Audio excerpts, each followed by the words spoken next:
Well, hi and welcome to my shop. I got to start out by frankly saying I'm not sure what I'm going to do with this radio next. I'm trying to think up my next step with it and I haven't been able to. But I'm going to correct something right away, which I just noticed. I was busily giving these switches another cleaning here. When I looked up where the tuning mechanism is, the stuff that turns when you turn them on, and in there I can see a gear. And well, wait a minute.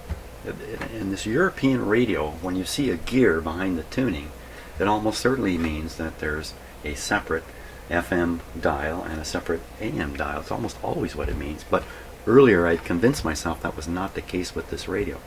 Well, time to correct that. This definitely has two separate dials. And perhaps they were just happened to be just coincidentally lined right up on the radio when I looked. They are a little hard to see. Right now we're in AM mode. There's the pointer there. It's just, well, you'll have to trust me on this one for now. If I can get it. You can kind of see it there. And then if I tune, I should turn the tune knob to tune it. You see it moving? Yeah, it's quite easily seen moving. It almost looks like there's something moving down here. It's just a shadow. So now when I flip to FM, and this is very common in these radios, you notice the AM pointer, which is sitting right here, doesn't move anymore. Instead, the FM pointer is moving. See it there? Moving up and down. So this is a feature of these radios. It's an important feature, in fact, because the idea is you tune to your favorite FM station, and when you switch over to AM, you don't untune the FM. The FM stays where it was. So next time you flip back to FM, there's your favorite station. Probably ties into the fact that there's two different tuning capacitors and all kinds of stuff going on. That's so anyway. Okay, that's corrected. That's number one. Number two. Number two has to do with Canadian history and something I said a couple videos ago, which I think is important, certainly to Canadians. And there's a good chance you are not Canadian. There's a really good chance you're American or you're British. And so hearing a little bit of Canadian history incorrectly has disturbed me. So this has to do with something called the 60s scoop that I had been listening to the radio just before I started working, and they were talking about it on the radio. I started talking about it on my video. And what I said was the 60s scoop was a process where the Canadian government went to remote Aboriginal or Indian communities, remote being remote, and scooped up their children by force and took them away, all of them, and put them into boarding schools, usually hundreds of miles away from where their parents were living. And this was all done by force, and the objective was literally to drive the Indian out of the child. That was literally the policy, and this would be going on for 100 years up to the 60s. In the 1960s, they introduced another program. This one is the 60s scoop. The other one was not called the 60s scoop for obvious reasons. It didn't happen in the 60s, it happened much earlier. The thing is, the story's even worse. In the 60s, the Canadian government, through force, took children away from their parents in remote locations. These would be underserviced remote villages. Took those children by force and gave them to white parents. These would be babies. Gave them to white parents, babies and older. I don't really know the details, shame on me, but just gave them to white parents. And then those kids grew up in a Caucasian household, forgetting all their culture and not knowing their real parents. Well, now these people are young Canadians, and maybe they're not all that young, in fact. They would be almost similar to me, my age. So all this has come out now, and the unfairness of it is so obvious. In fact, it's almost criminal what happened. Just imagine you're a mom and dad, and the government came and took your children away. Just gave them to somebody else. Isn't that stunning? So this has caused a huge problem in the Canadian society on many levels, not the least of which is it really screwed people up. It just screwed up their lives, something horrible. It's a horrible story. So anyway, Canada's trying to recover from this today by doing a truth and reconciliation process, and all these kinds of things are going on. And part of the process is to make people like me understand what happened in detail. I had no idea. I had no idea why there were no native children in my school. I kind of thought they didn't exist. But they did. They were just in boarding schools and elsewhere. Anyway, enough of that. Enough of that. Sorry to go on about that, but I just felt terrible having described this very important thing in Canadian history that's being dealt with now. This is an active issue here in Canada, as it is around the world. There are many, many countries where mostly Europeans moved in, pushed aside the existing population, and carried on right to today. Okay, enough. Now, what about this radio? So maybe a quick recap. Okay, so I tested the tubes, got all excited because I thought I'd found the bad tube, the guy who's causing all the problems. But then later I discovered it was me who was causing the problems and the tube wasn't bad. So what we've got here is a radio full of good tubes. There's no use dwelling on tubes anymore at this point.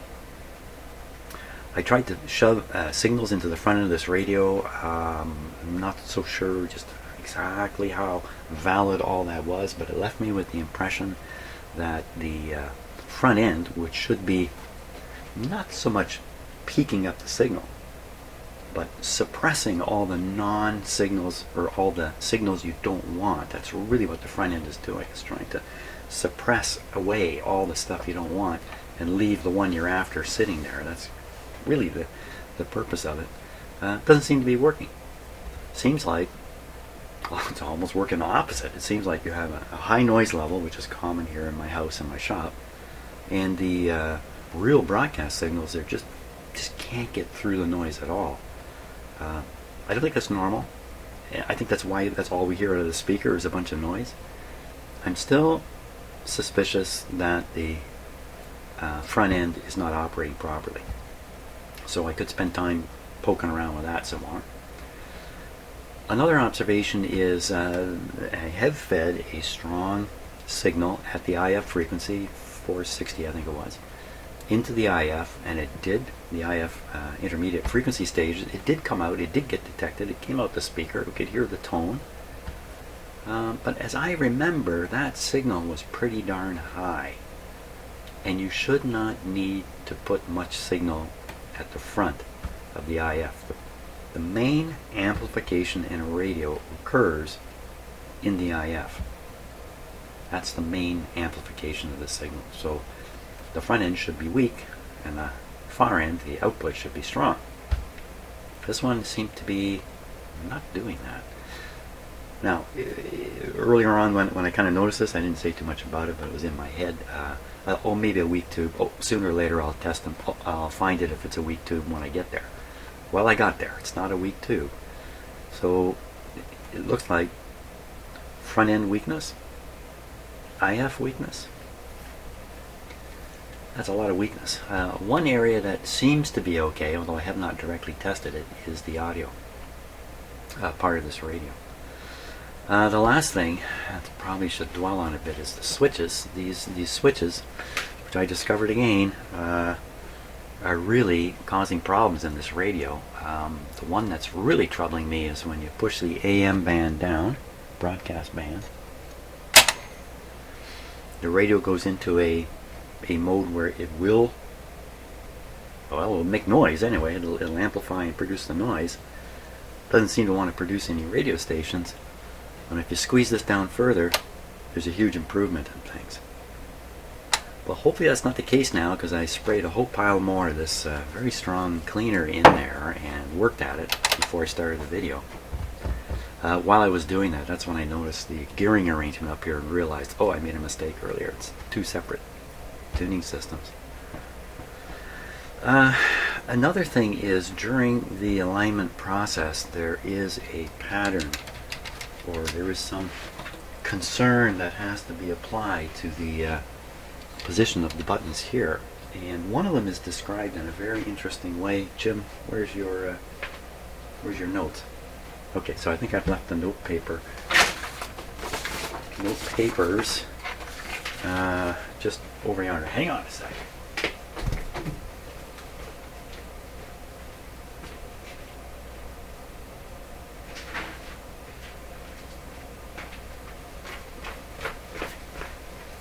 here we are.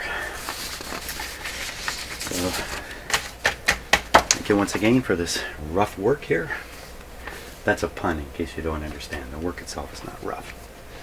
But someone has taken the time to Englishify the German instructions for alignment. And in here is a statement. There's a few problems with the translation, but it's not bad. But there is a statement in here. Set the bright control to bright. Bring bandwidth button to narrow position. That statement. Bandwidth button. So some radios control the tone by fiddling around with the audio just before it gets to the speaker. And that's most common. But there is another way. You can control the bandwidth, especially in the IF amplifier, and affect the tone. This radio also, I believe, has active tone control. Now most radios, certainly North American ones, rely on a tone cut. So all the tone controls really do is cut back treble and bass. They don't boost it at all. So when you have the controls all the way over, the radio is just producing what it would produce without any influence of tone controls. But as you vary the tone control, you simply roll back the highs and the lows. This radio is different. This has an active tone control in it. According to, well, that's what I believe. Of course, I believed it only had one tuner earlier, but this is what I think. It has active tone control. This is a way where now, when you have the tone controls in the middle, everything is neutral, and if you turn them up, you are actually peaking up or increasing beyond normal the treble and the bass, and when you cut them back, you're reducing it. So that's very different from a cut, and that involves a lot more stuff. That might involve a tube to amplify things, fancy network of tone controls, and controlling the tone in a radio is actually a little more tricky than you might think in order to get the knob turning to feel right. So it doesn't all happen at the last moment in the knob. So you get the effect of the tone variation spread over the turning of the knob, whether it's active or not. And that involves usually a little bit of a network, capacitors, resistors, or whatever else, however else they want to approach it. The more the engineer wants to make this work better, the more stuff goes into those circuits. So, and that could be why this is full of tone buttons rather than just a tone control, because with tone buttons they have an opportunity to do a lot more. They have a lot more options, the design engineers, in how to affect the tone in the radio. That's just me talking. I don't I've never talked to a radio designer especially one from the 1950s. Although, you know what? I'll bet you might be one watching this video right now. You might have actually been a design engineer. Actually, when I think about somebody designing this, it freaks me out. But I guess the thing to realize is that this is a update of an earlier model, and so it goes, all the way back to somebody flaking a stone. So it's not leaps and bounds normally that people move forward on this stuff. It's usually a little bit more, and here we are. Of course, here we were back here. They were in Europe back in the 60s. Well, all this talk hasn't helped me fix this thing yet. I'm gonna take the scope out of here, kind of get myself back to square one. I still have a test resistor soldered onto a pin there. I'm wondering if I should just start by playing this radio again and double checking everything. Maybe I've had the antenna wrong. Who knows what I might have done wrong. Why don't we do that? That'd be a good start. We'll just play the radio, see what it does again. So I'm going to get that all hooked up. It's going to take a little bit to do it. Wow, 15 minutes. I haven't done anything yet. Talk. Got the speakers plugged in, no antenna on it yet. And power cords plugged in.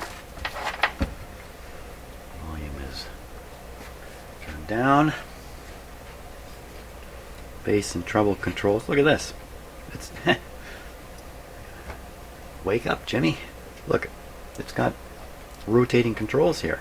It's got, oh, okay, so I don't know. I was going to make a guess at something, but what's the use of that? We'll just keep going.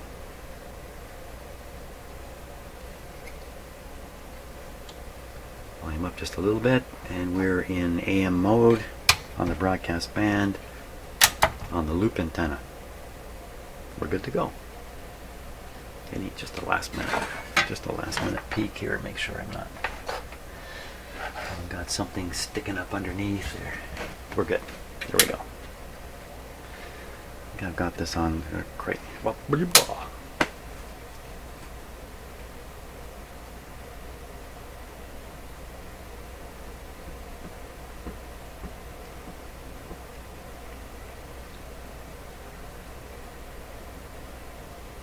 I'm going to leave it on low voltage for now. We're at 90, above 90. It's dropping.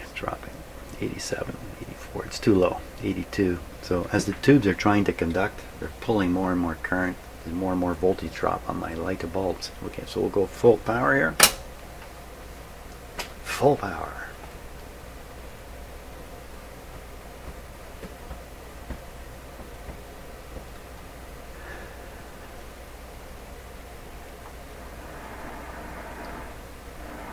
So, another indication of a weak radio. Turn the volume full to hear anything. Now, there's no antenna, so that's maybe just an indication that I didn't... Well, there is an antenna, a loop antenna. Okay. Okay, well, the loop antenna, let's go tuning.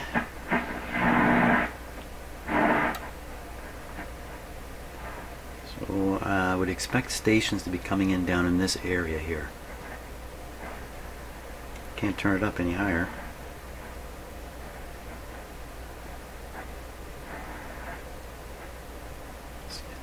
It's getting weaker as we go.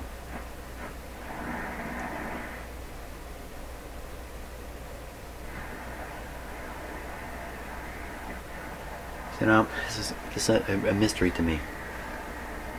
I believe there is a station right there, 680. My powerful radio imagination is hearing the voice in that noise.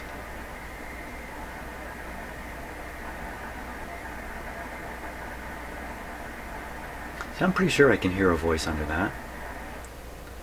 Next station will be right around the civil defense mark. There we are.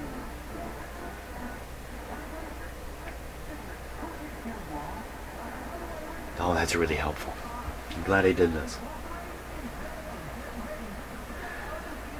I can make adjustments to various things with an actual real radio station coming in. That's, in a situation like this, that's real reassuring. Anyway, let's go further. That's a noise. That's probably 610. Now, let's go back to this one.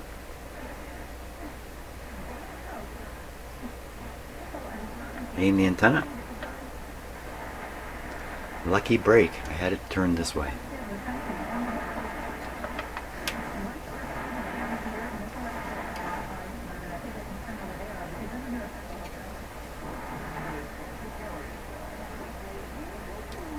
Just in terms of the geography here, Toronto is roughly that away. It's roughly lined up this way. This station is coming from 640. I believe the transmitter is somewhere around Toronto. So, excellent. What are we going to do? Let's fiddle with some buttons. First, this broadcast button. What happened there? Did the light just pop on? Is that what that was? If I push this down to think it's really loud, we will cry together. Okay, so the ferrite antenna button came off. You're listening to Global News Radio 640 Toronto. This is Global News at 9 o'clock. A fatal double shooting in Scarborough has left one man and another man in critical condition. Happen at 3:30 a.m. There, I at got it. Thornton Park and Ellesmere Roads, near Scarborough Golf Club Road. Paramedics, victims are believed to be men in their 20s. There's no word on suspects. A man in his 70s is in serious condition after he was stabbed.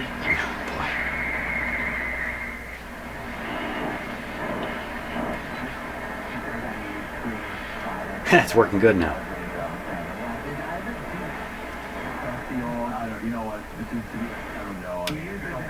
Wow, okay, so I've been fighting these buttons the whole time. It's gone. Didn't they get rid of AOL last year? I thought so. Yeah, they did. Let's try some of these other buttons. The last time I covered a Jays game was years ago, and at that Go point, bass. he was still using AOL. I remember that. Yeah. So I don't know what. I didn't know that AOL was. Speech. I hope not. Maybe he's upgraded to ICQ. See, that almost sounds like it's narrowing a, It's gonna be fun. yeah. It's narrowing. Just for fun, let's push the stereo button.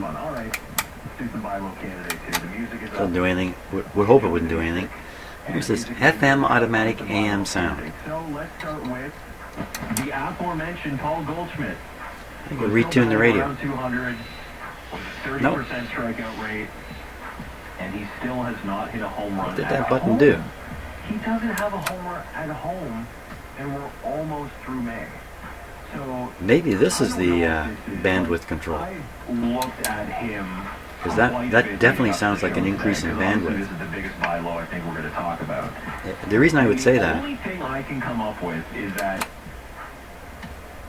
here you don't hear any high-pitched whine at all. When I operate the switch, you're going to hear some very high-pitched whistles. He's healthy, or he's doing a really good job of hiding it. But I mean, he's dealing with more first pitch strikes. That's evident. That's up to 67%. Maybe that's what it is. Let's go presence. He's just looking at center cut on the first pitch, and instead of just being like, hey, you know what? I'm gonna line one into right center for a base hit. Well, and I feel like he used It does feel more present and in brilliance. First pitch hitter. I felt like he used to attack pretty early in the count, but you know his average is about 6 points. Not much difference here, but maybe this you need like to have it on FM and have a much higher frequencies coming out of the audio to hear the effect of this. Brilliant control. Well, Mr. R, your radio's working here. It's all about these buttons. Why is it I can't get this thing to clean up properly?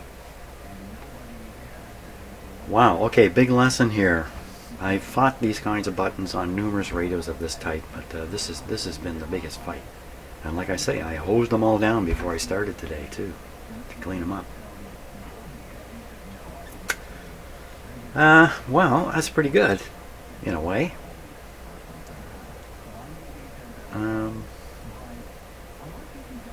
Let's stick a little piece of wire on it and just see what we can get on shortwave. Okay, with the crummy antenna.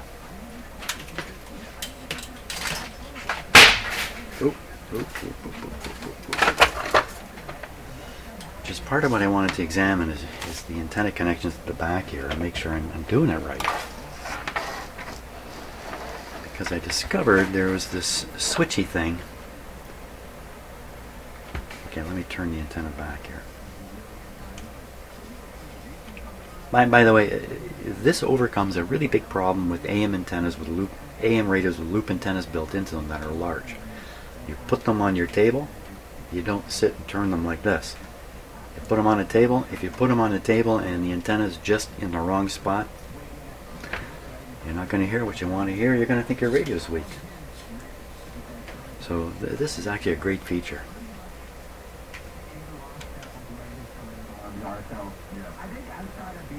Okay, I'm going to turn off the... Oh, this will probably ruin the... I want to get this button to pop up, but I don't want to disturb the broadcast button. How am I going to do that? I can't see how I can... They're both going to get released here. Okay, so now we don't know the state of this button anymore. He says with frustration in his voice. So there's a couple possible contact points here. That's pretty good. That's one. And the other one is back here. Well, it doesn't seem to matter which one you hook up to. So maybe I'm not understanding what's going on in the back of this thing. I'm going to bridge it though. Because I think when you plug in the proper antenna plug back here, you bridge these two. So I'm bridging them. Okay, so that's my wire antenna. It's actually working pretty good too. This should make no difference now. And a little tuning. Oh, it's right on. Now again, the bandwidth seems greater. And that could literally be because the antenna, the loop antenna is tuned, and you already have this rejection of unwanted stuff going on just from this kind of antenna. The wire doesn't have that capability. So consequently, the wire is presenting it's resulting in a broader audio spectrum coming out of the speaker. So you hear all that crap, which we can probably deal with these bandwidth controls.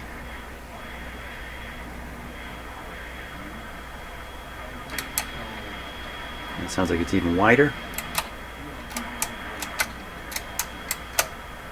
Now you can hear this one work now because there's high frequency program material to hear.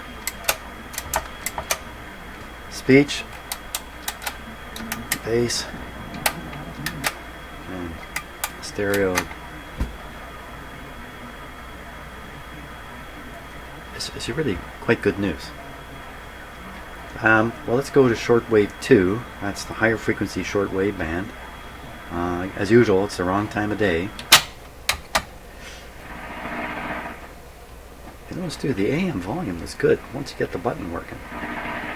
So that's still got to go up pretty high. I think it should be a lousy antenna. There we go.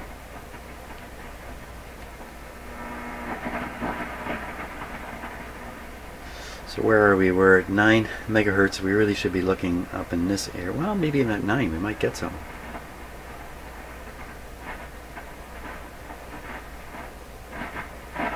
Sounds a little scratchy, eh?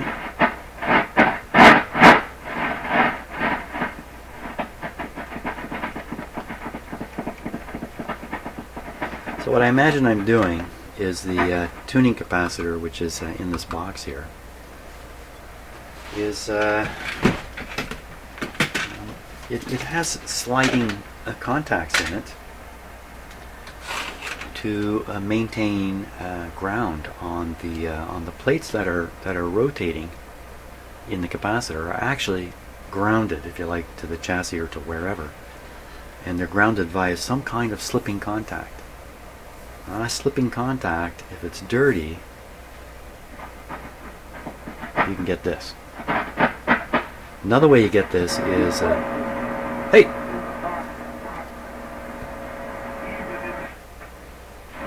Oh my gosh, look at how narrow that is. No wonder I went right by it.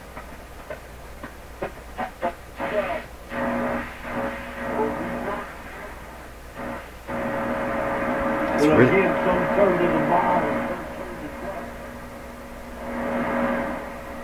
I fixed the whole radio here. Just below 10.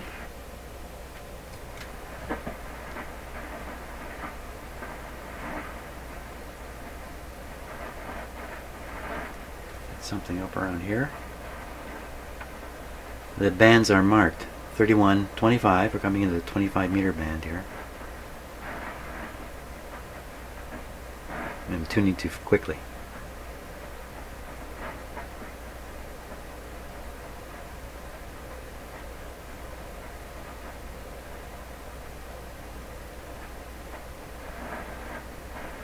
In a situation like this with these buttons, the worst things that can happen, which maybe did happen, is you have the button not making contact when you think it is.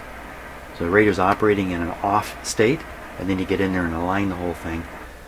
There's a chance you'd just be doing a terrible misalignment. Maybe I did that. So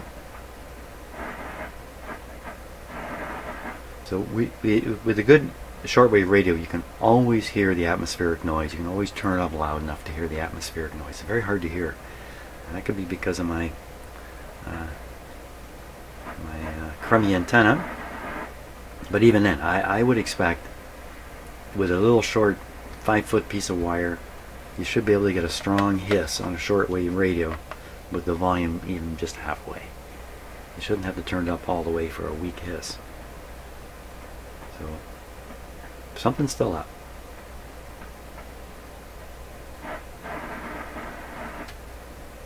We're getting close to 15 now. Be nice to pick up WWV.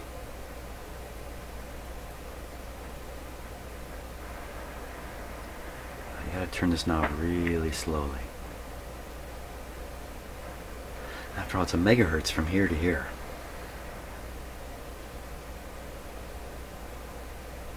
So when they reach the range all the way up to 24 megacycles, they should have taken it just to say 16. And would have stretched it out better.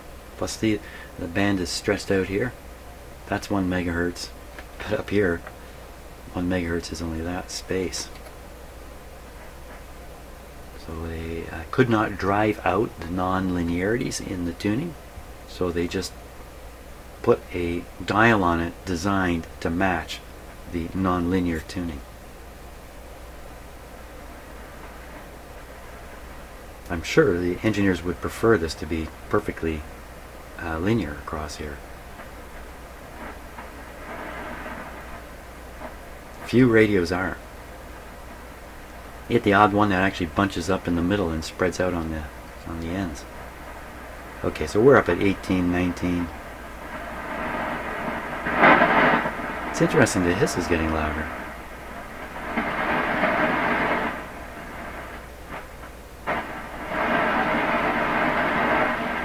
Certainly at a loss for explaining that. So in a radio like this too, where quick tuning kind of blows you right past the station, the quick tuning should put a pop out of the speaker as you pass something.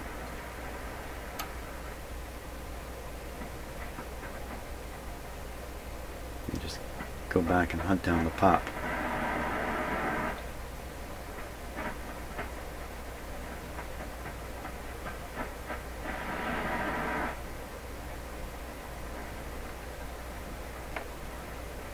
Hey, we gotta try FM. Okay, so story here is quite clearly this radio's in good shape now. It's all about these buttons, making sure they're operating properly. And yeah, let's do FM. Might as well do the whole fandango. So I'll put this, my crummy wire antenna, I'll just clip it onto the FM. So now we have an unusually long FM straight wire antenna. Volume down, FM on. Okay, so lots of volume on FM. They have not done the FM IF alignment yet, which could bring it up quite a bit. So let's go.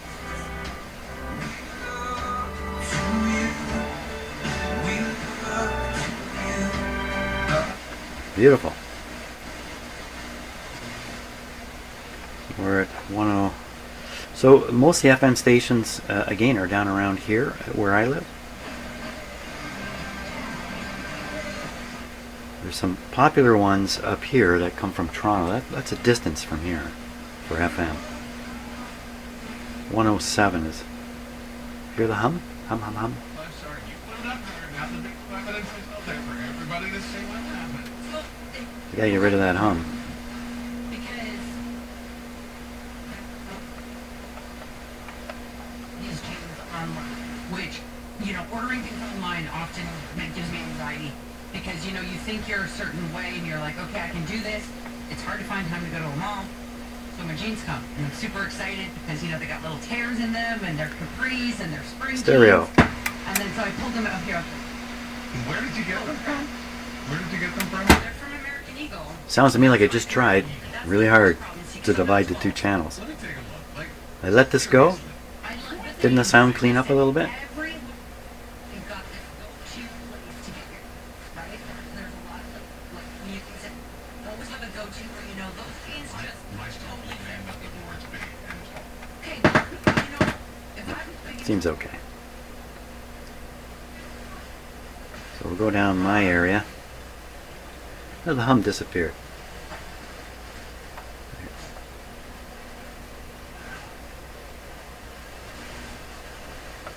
So I've heard this hum on FM receivers, and I know it's characteristic of something particular that can be compared. It's not a regular hum from the power supply or something like that. This radio's hum free. It's beautiful, in fact. So the hum, I'm gonna have to read up on this a little bit and remind myself. But I believe there's a single capacitor in the discriminator that is usually the cause of this hum. But I just don't understand the reasoning behind it. And it's just interesting that it drops out lower on the band.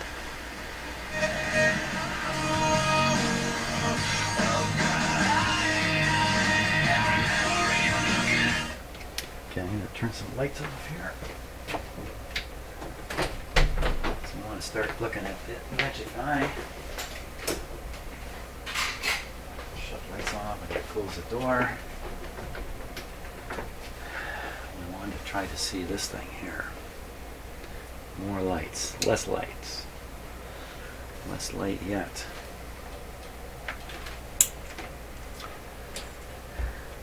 You can kind of see it now in the camera. Good. Okay, let's go tuning.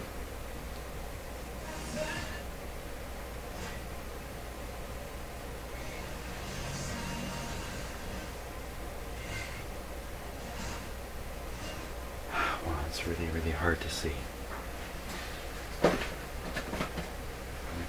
It's not bright, obviously. It doesn't seem to be reacting well. I'm going to put my close-up camera onto it. And watch it a little bit closer here. Okay, do some more tuning.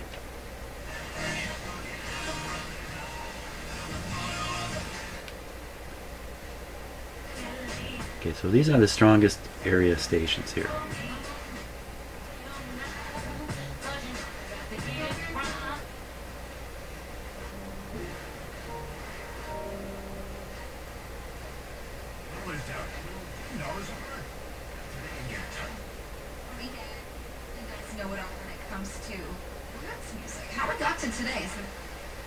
That's the end of the dial run. Look at the stereo indicator just at the top there. This little piece at the top. It's the stereo indicator. I'd say it's on.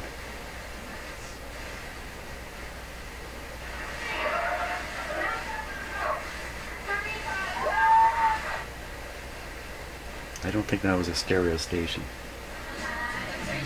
Here we are. So, okay, I'm going to turn on the stereo button here. You hear the change in the hiss. That's not a good sign.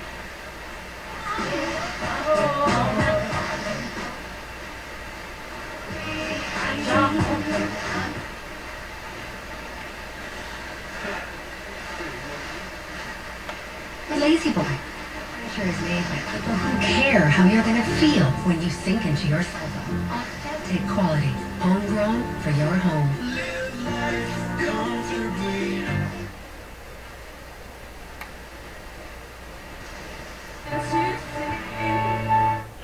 Okay, I think that's enough checking there.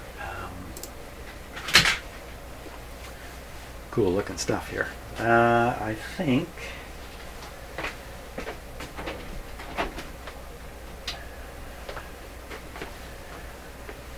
it's time to go after the FM circuit alignment process, at least the IF part, but it's working pretty good actually. The indicator here may be low for some reasons that can be compensated. We can fix this low indicator, and the reason I can say that is because this person who wrote this long write-up on his romp through this radio, he spent most of his time on the FM side. And one of the things he dealt with was a very weak indication here, and he made a circuit change recommended by another engineer, maybe a guy who's more of a design engineer in fact, and the circuit change, very simple circuit change, brought this thing right back to life. So I'm hoping we're in the same boat here.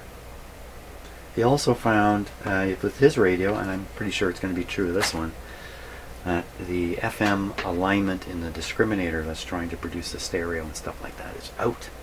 It's bad. So that's what we're going to focus on, I think. I think that's what I'll focus on. So I've taken kind of one romp through the AM side of things.